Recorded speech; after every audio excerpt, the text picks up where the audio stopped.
My name is Ryan Cornell. I work at Middlelodge Capital Area in Lansing, and I live a very different life than most.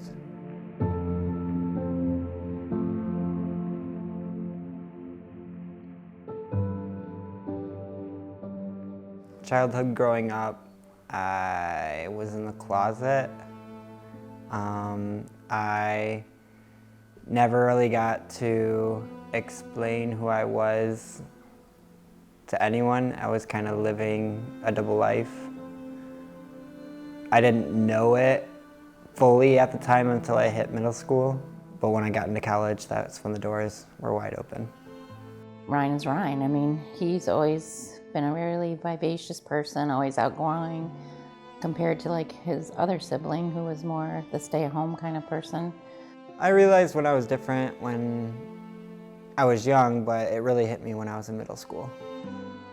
In middle school, coping with depression, I had a lot of struggles. I did cutting, I did drugs, I did a lot of things I wasn't supposed to do when I was a kid.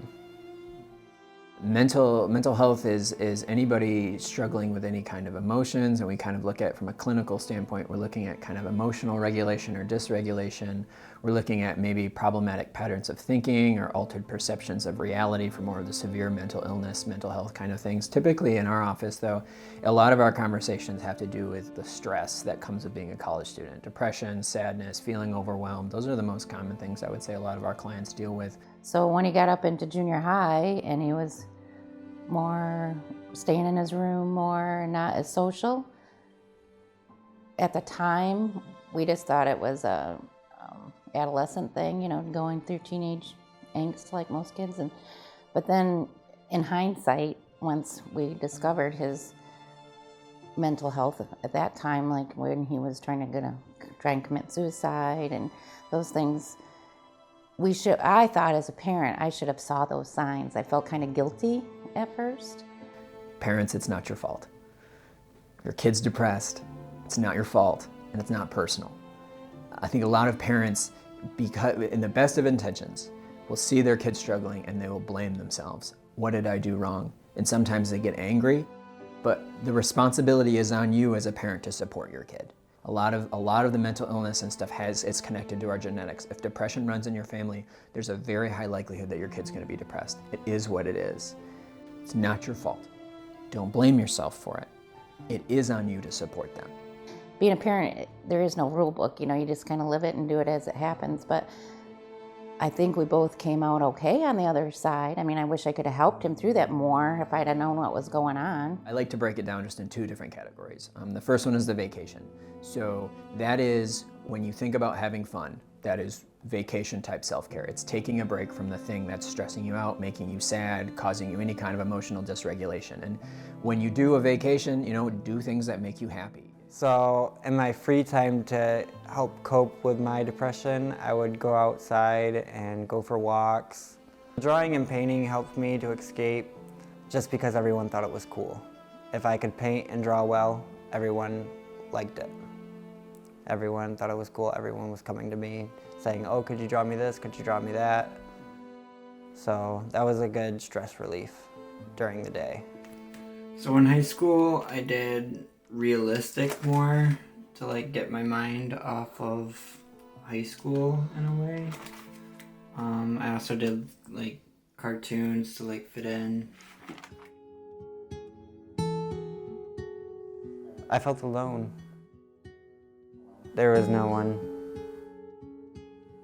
There was no one that was gay that I knew of. There was like the one or two, but they were getting bullied and I didn't want that to happen to me. Where we were at a family reunion and we were getting ready to eat, and I remember Ryan coming up to me and he's saying, Mom, let's take a walk. And I thought, this is weird, why right now? So when I came out to my parents, I wanted to come out to my mom first. I felt closer to my mom. I took her on a walk. But I could obviously tell it was important to him. He was like, no, I really want to do this right now. So I did. I took a walk with him, and you could just tell by his body posture and his presence that something was going to be said that it wasn't going to be good.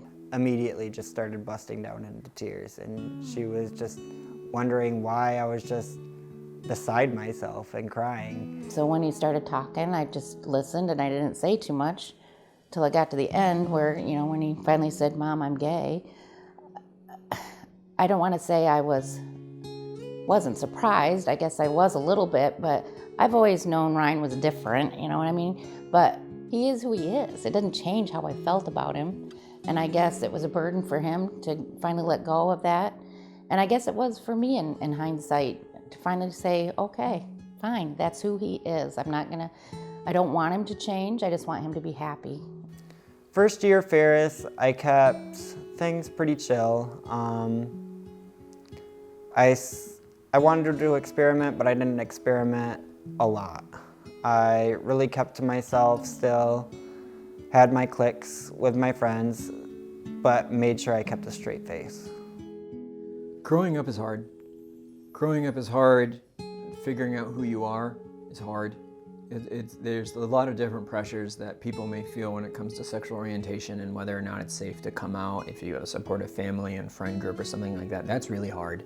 The student athlete that has to balance school academics as well as athletic performance, you know, the perfectionist academic student who has grand aspirations to go be a medical doctor, go to Harvard and be a lawyer or something like that. Like, there's a lot of pressure that has to come with that. I would say that the most common things we see in our office are mood disorders. Anxiety and depression are primarily the main things we would see. And the sources of that anxiety and depression can vary vastly. The most important thing about my mental health is that it's a roller coaster. It's always going to be a roller coaster. I just try to make do with what I can by myself. I get inputs every now and again through my parents or through my friends. I don't always listen to them 100% of the time, but sometimes I do listen to them and I do good. Sometimes I do listen to them and I fail. But that's how it is.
Our Brother's Keeper is a place where those experiencing homelessness can come and just really take a deep breath as we start the process of looking for more permanent housing. We're here to protect them, keep them safe. Obviously we do provide meals, things along those lines, case management, but our goal really is to give people that safe place to be, because being out in the elements is tough, it's scary. We want a safe place for people to come. We primarily get guests from Mecosta, Osceola, Lake, and Owego counties. OBK opened in 2013. At that time, it was ran by volunteers. We're open 24/7. We provide 3 meals a day and a place for people to sleep and stay warm. So a typical day here at the shelter is constant. We're constantly moving. We're assisting guests with housing applications, making sure that our guests get their medication and have access to their medication. We're assisting with basic day-to-day skills. Some of our guests like to come in and cook with us. They like to come in and clean. We're just constantly moving and finding ways to keep the place safe. There's an assumption that people that stay at our shelter may be lazy or that they can't take care of themselves for one reason or another, when in fact, lots of times we have guests that work 12-hour shifts at the factories around the corner. They'll walk to work during the day. They don't have a vehicle. I think there's that assumption that they don't do anything, when in fact they're actually, most of them are working pretty hard to better their lives and find housing and manage to find income one way or another so they can move out of the shelter. It's a nice place to be when you need it, but it's not somewhere you want to stay all the time.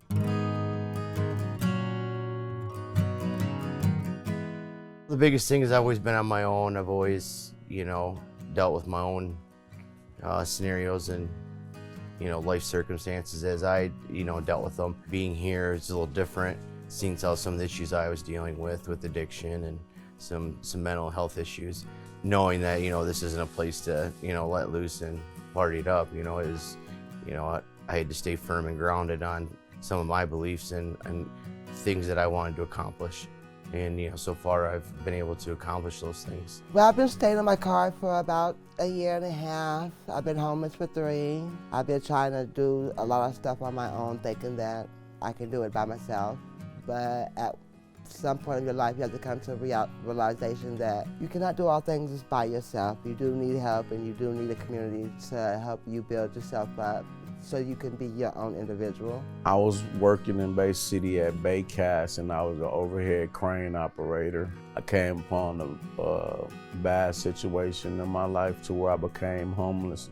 I went to the shelter in Midland, and they kept me there for a while, and they got in contact with this shelter for me to come here so I can start my rebuild process over in a better place. I have really bad credit. I have massive medical problems and medical bills. I ended up with an eviction on my record, which is stopping me, even though I got an income and references.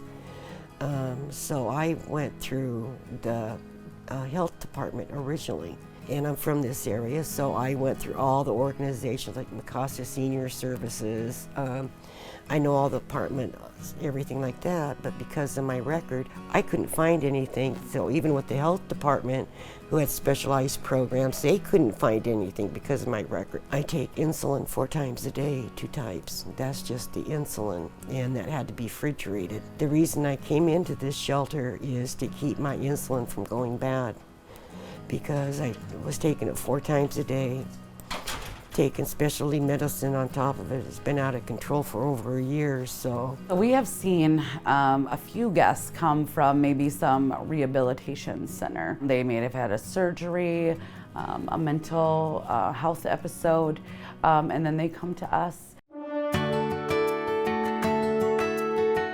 Here at the Brothers Keeper, they give you your own dignity. I know it's a shelter, but they leave you with your dignity. I've been to a lot of places where it takes away your dignity. It's relaxed enough to where it allows you to have your dignity and still grow.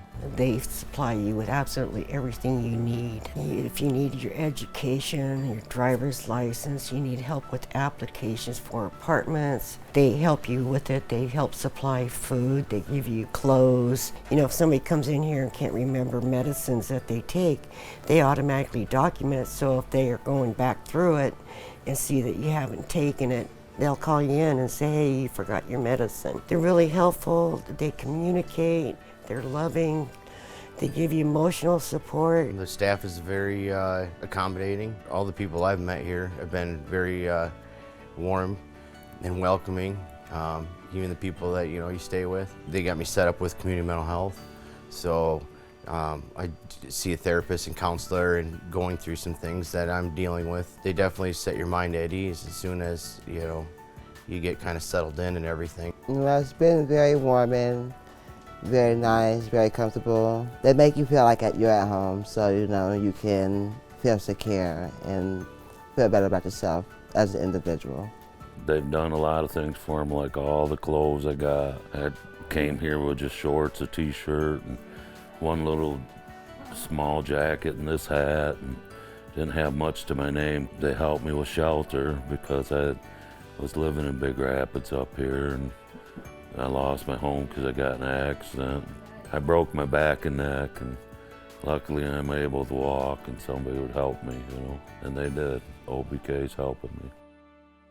Well, just in the last 2 years since I've been here, it's been dramatic, the change, the amount of support and publicity that we get now. Just me posting on Facebook, like, hey, we need paper towels, like we're out, but we'll get loaded up with them that day. It really kind of falls on all of us. We need a call to action. We need housing. I mean, we have guests that are just coming back to shelter year after year because they can't find affordable housing, or their record indicates that they can't get housing. And we're working so hard to break down those barriers. We really need some more housing. We need landlords to get involved and try to find a solution. I think we could reduce this population if we just found a way to work together. I think the public, them knowing that our shelter is pretty much at capacity all winter, should make them aware that we are needed in the community, and in order to remain here, we need their assistance. We need them to help us so we can help those people experiencing homelessness. You can give us a call. We take volunteers. We have a packet. We'll be hiring. You can donate via our webpage or Facebook. And we have a few events taking place this year, fundraiser. If anybody wants to come and join our team in any capacity, we welcome them. They helped me a lot. They got me a lot of stuff done that I could not get on my own. Overall, I'd say my experience has been excellent. It's better than in your own family,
My name's Leonard Johnson.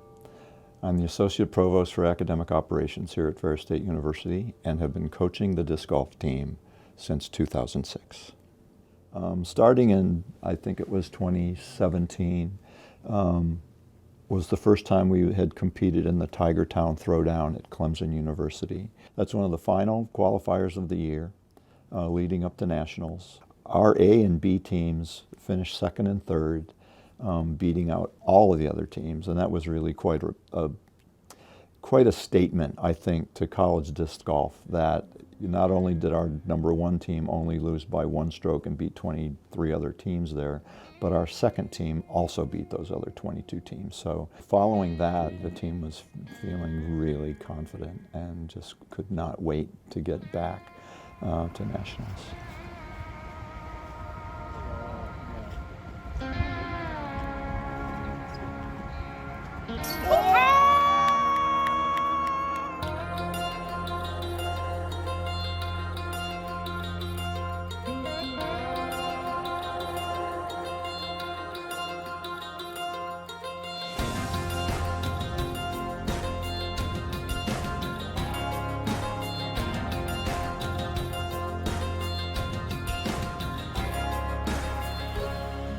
My name is Ryan Brophy. I have been coaching the Ferris State disc golf team for 2 years. Prior to that, I was a member of the team for 6 years while attending Ferris.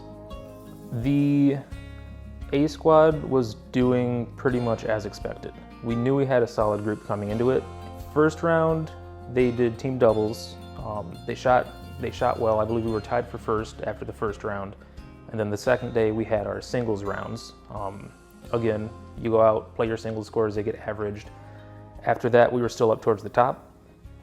Then the third round was another doubles round, and our team had pulled within one of the lead and was set to be on the leader card the following day for the final round. The men were getting ready to play a singles round that was scheduled to tee off at 2 o'clock, I think, that afternoon. We were halfway through the doubles round of the women's competition. And during that round, the tournament director drove up to me on a golf cart and pretty much said, "We need to talk." And what he informed me was that someone had brought to his attention the question as to whether or not Brendan Tetloff was indeed eligible to compete in the championships. What he asked me to do was to accompany him back to Tournament Central, where we would meet with Brendan to inform him that he was indeed ineligible and that our D1 team would therefore be disqualified from the competition.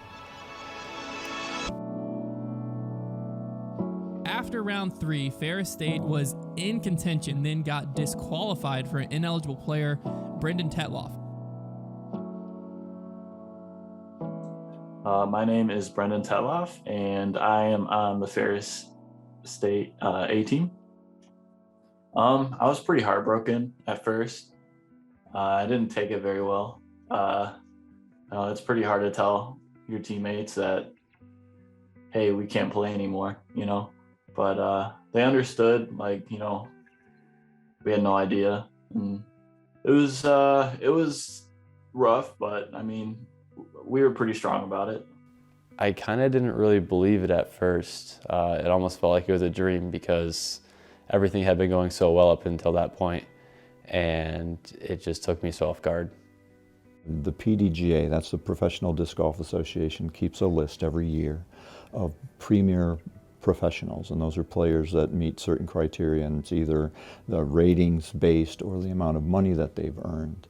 And anyone on that list is ineligible to play for 5 years. So as it turns out, the money he made in 2017 put him on a list in 2018 of premier professionals, which means he had only been away from the game for 4 years, and because of that rule was deemed to be ineligible. The record that was checked to prove that he was a premier pro in 2018 is not a public record. It took all of probably 5 minutes for the tournament director to email the PDGA, get the record, and check those names. So it's a really big letdown that very small amount of effort was not put forth until the third day at Nationals. We were eligible to play a final round with just 3 people. Tetloff did not play. Playing 3 guys in the team doubles format is a huge disadvantage. Each had 9 more drives and 9 more shots or 9 more putts than our team. I think we did remarkably well. In fact, it was stunning. Our team tied for the hot round that day, and had our original scores been allowed to stand, we would have won the national championships by 3 strokes.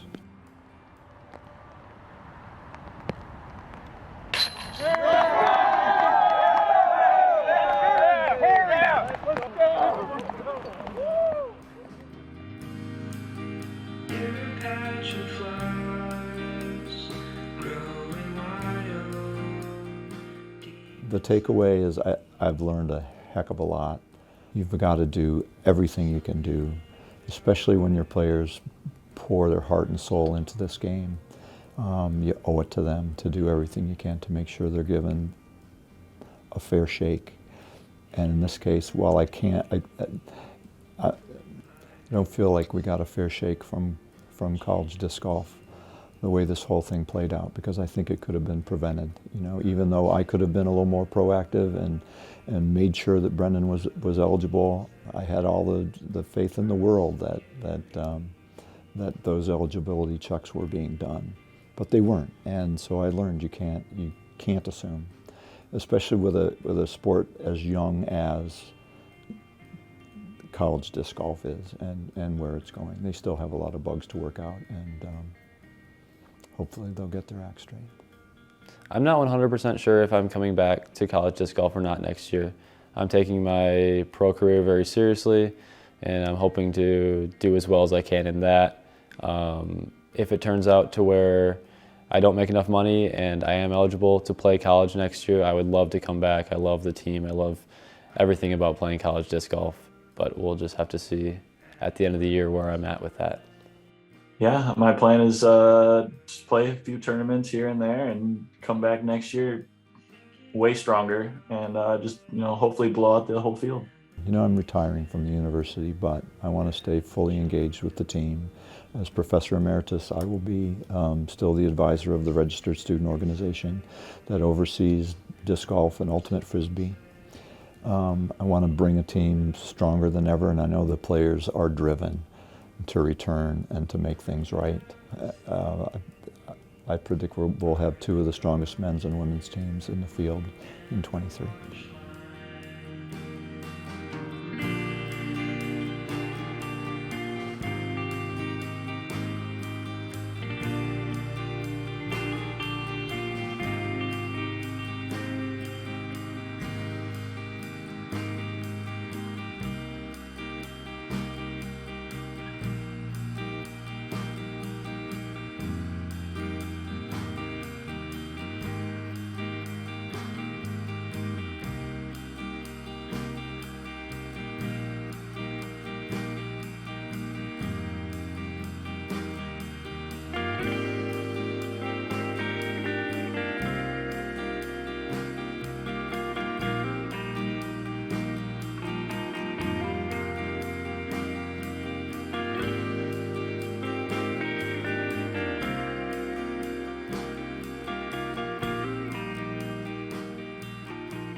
My name is Sandra Morris. I'm 82, and my problems are probably too many to mention, but mainly aches and pains of doing things and not being able to do things as quickly and as easily as I could when I was much younger.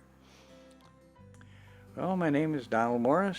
I'm almost 81, and I have developed some problems in my arms and my legs and ankles and my feet over the last couple of years that keeps me from doing some of the things I would like to do. I can't lift very much weight anymore, and it also keeps me from doing some of my hobbies that I love to do. About me and Don, what about us? We met and we got married in 1963, but we did have 4 children. They are all adults, married, actively employed, and I now have 4 grandchildren.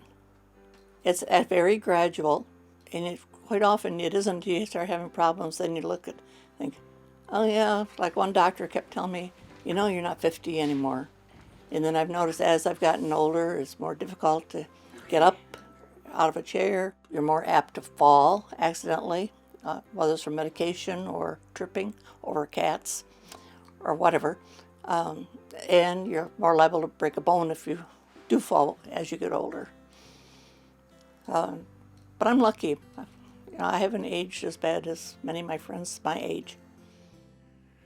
Well, I'm a woodworker, and I love to hunt and love to fish, and I can do most of that yet, but some things, like my bow hunting, has been affected by the fact that I lost a lot of strength in my arms, and I can no longer get around as well as I used to because of the problems with my legs and my feet.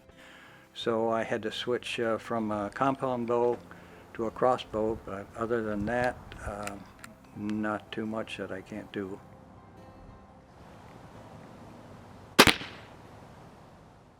But one of the things that happened, examples, I broke my wrist and was very frustrated because I couldn't read a book, because I couldn't hold it with 2 hands. I couldn't knit or crochet or sew because of my left hand not being able to be used. And then my daughter got me involved in diamond painting, which I could do with 1 hand. I have asthma and I have aches and pains, but I've always walked. During my breaks, I'd walk around the building. When I go buy groceries, I park at the far end of the parking lot, so I have further to walk. And I really think that has helped me, now that I'm 82, to not have as many issues with my walking ability that some of them have. My father had scoliosis, I have scoliosis. Both my parents had cancer, so did I, but mine was caught much earlier than theirs was. So I lucked out. Well, they both had memory problems and ended up in assisted living. And I'm hoping that I'm taking enough good care of myself that I won't have that happen to me. I read, I do crossword puzzles, going up and downstairs, chasing after the cats, taking the dog for a walk. But that's about it. I don't do as much as I could. I don't like exercise. So. I work in my wood shop quite a bit. I make games and things for craft shows and sell them downtown, but I just built a bunch of dice games here recently, and I also build wind spinners. You hang them up and the wind turns them around. They really look neat. The one thing that I do go for occupational therapy from having broken my wrist, and there they have little things like holding a hammer in my hand and slowly turning it back and forth to get flexibility in my wrist again. And then we have a putty that we use squishing it or rolling it on the table and squeezing it with our fingers. I think part of it is genetic, part of it is mental. If you don't think you're old, then you won't be old. I had an aunt who was 90 that wouldn't admit that she was old. And she didn't act old either. And I'm always shocked to look in the mirror and realize, oh wow, I am getting older. So, but 82 is old. I hope not. I don't think of it as old. But when I was a teenager or in my 20s, I couldn't imagine anybody being in their 80s. So it's a matter of perspective. So take care of yourselves while you're young.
Well, I remember everything about when he started playing hockey, even though it was 18 years ago. I remember the first time he skated, the first time he got in hockey equipment. But I guess my first memory is really when he took like a hockey skating lesson, and the coach came after they were done and said, you know, he takes to it pretty naturally. And from then after, we knew pretty quickly that he was going to be pretty good.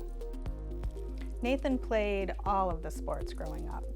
Hockey was just the one that he had the passion for. He would play all day, every day if he could.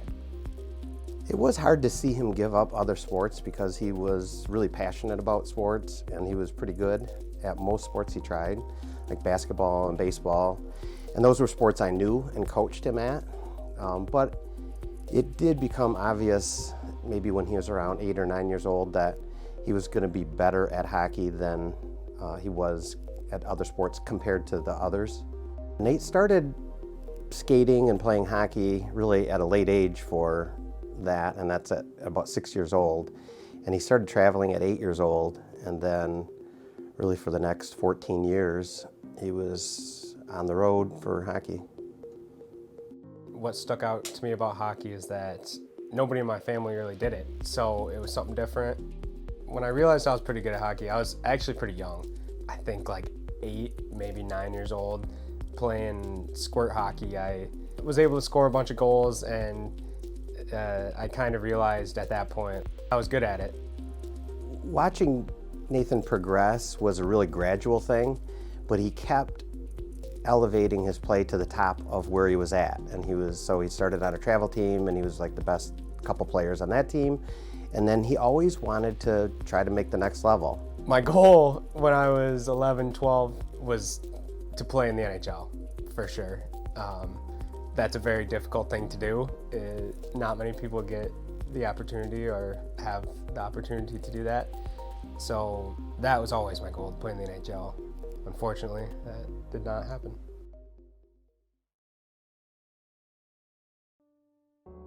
The day of the injury, he had a game down in Detroit, and both his dad and I stayed back because we had a daughter that was playing basketball in grade school. So we were both at her game, and he got the phone call that Nathan had been injured, and one of the dads was taking him to Beaumont Hospital. They weren't really sure just how extensive the injury was. They knew that he had blown something out in his knee. We didn't find out until a few days later. We took him to a local doctor that he had torn his ACL and his MCL. There was a defender who had just changed. He came off the bench for his team and was coming straight at me. And I went to deke around him. I sidestepped to the left. And as I was getting by him, he stuck his left leg out and his leg caught me right in the knee. I remember exactly what it felt like to this day, yeah. My ACL and MCL were both gone. They were both torn in half. It was very tough staying positive. For several months there, it was difficult. I couldn't do much. I was sitting on the couch all day. I couldn't do any physical activity other than like ride the bike just to try and keep up a little bit of strength before my surgery. But I wasn't able to do any sports-related activities. It's the summer, so I couldn't hang out with my friends really. I'm on crutches. It was a mess. It was really hard staying positive. Nathan's reaction to his injury was devastation. He was, this is gonna make me sad.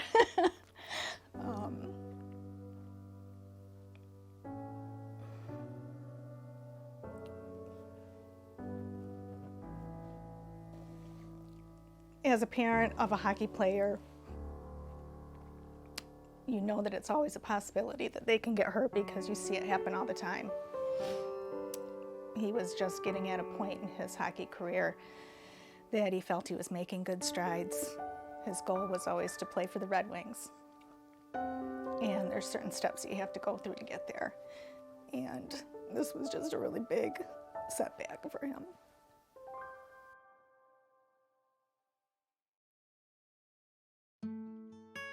I was out for 11 months, almost 11 and a half months. I got injured in the middle of January, and I played my first game back the next December.